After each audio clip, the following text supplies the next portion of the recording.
provinces I'm driving through for absolutely no good reason. Welcome to Alberta, Canada's wind tunnel. The wind here doesn't just blow, it attacks, it plots, it seeks your demise. I think I'd better do this elsewhere, because this is just not working for me.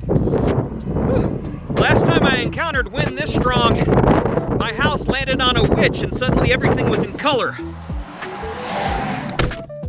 That's better. Whew! Alberta. Canada's middle child with a lifted truck, a handlebar mustache, and exactly zero chill. Unless it's wind chill.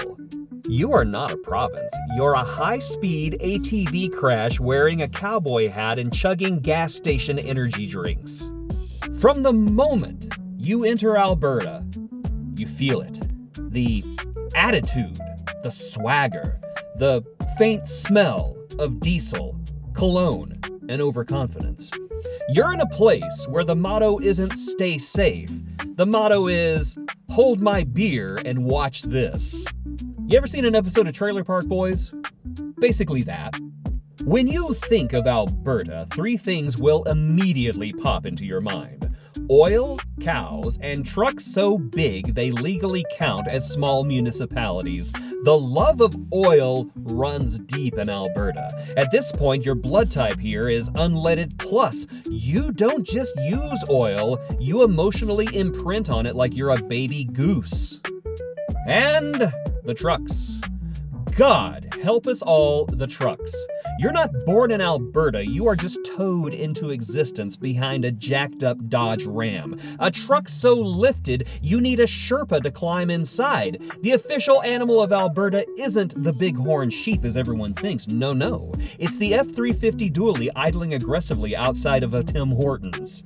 And they don't act subtle about it at all. Alberta's entire dating scene is just guys posing beside their truck like it's the third member of a relationship. Let's just put it this way. Every partnership in Alberta is a menage a trois. You, your partner, and the truck. Now the landscape.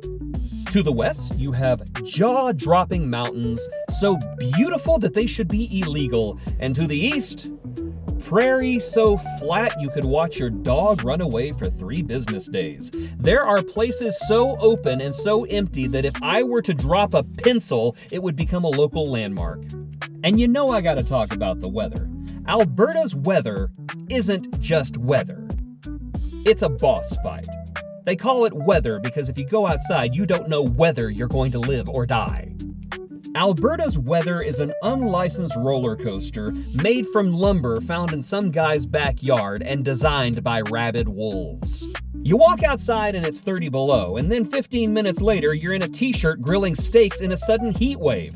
Chinooks roll in like Biff Tannen getting a milkshake. 1 minute your car door freezes shut, and the next minute you're mowing your lawn in February. This is not climate change, it's climate whiplash. And let's not underestimate the wind, because the wind will take that personally. Here, the wind does not just blow. It hunts, it attacks, it anticipates, it has motives, it has lawyers. If you live in Lethbridge, you're basically in a lifelong cage match with invisible hands trying to slap your face into another time zone. You don't experience the wind in Alberta, you survive it. But most of the time you don't. Southern Alberta is basically just one giant natural wind tunnel, except someone forgot to install an exit. And your towns. God pity them. It sounds like you named them mid-seizure. Medicine Hat. That just sounds like a bad Google translation. Beaver Lodge. Sounds like where your mom works. Dead Man's Flats. Who hurt you? Vulcan. Complete with a full-size Starship Enterprise because Alberta just doesn't know when to stop. Now let's talk cities. Calgary and Edmonton, locked in an eternal cage match over who's better, like two drunk cousins fighting at a wedding while the rest of Canada watches from the reception area and places bets.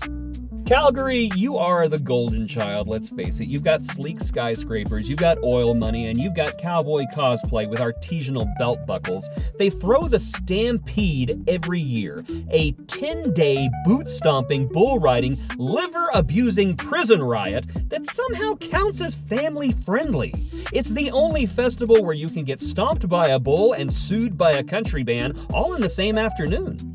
Edmonton, the lovable little hobgoblin of the North, home of the West Edmonton Mall, which proudly said, "Hey, what if we made a mall so big it stops being a mall and starts being an independent country, kind of like the Vatican, except we worship capitalism?"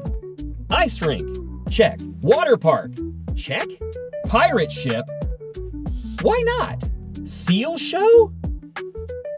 Absolutely. I think that my sources are just punking me at this point. The Edmonton Mall is like Narnia with a food court. However, the guy with the goat legs, his name is Jerry, and he has a very sad story. Albertans are just built a little different. They're tougher than frozen moose steaks, louder than a tailpipe at 2 a.m., and more stubborn than a steer with its head stuck in a fence. They will flip you off in a grocery store parking lot and then turn around and buy your coffee for you in the drive-thru just because it's good manners.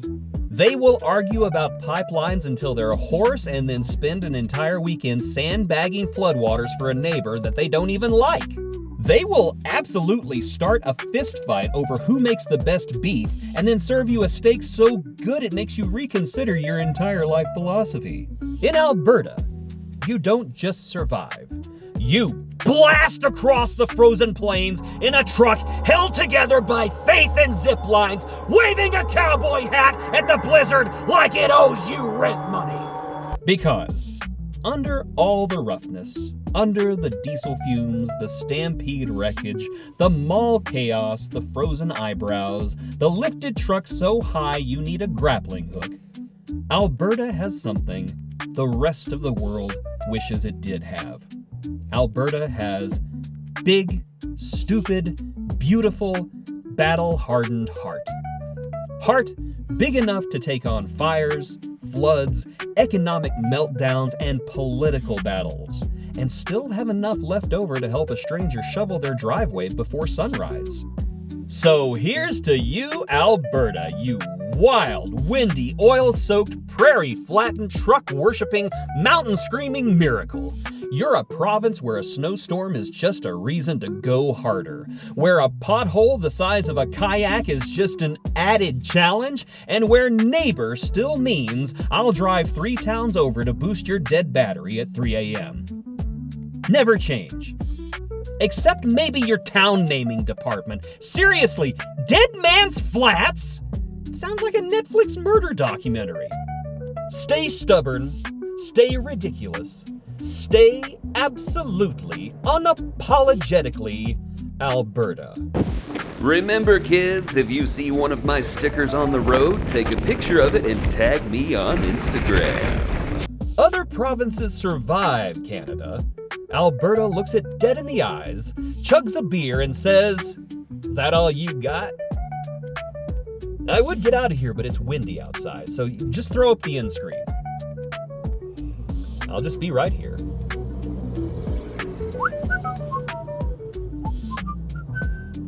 Oh, that's a good video. I really hope you're gonna click on that because I really like that video, whatever video it is.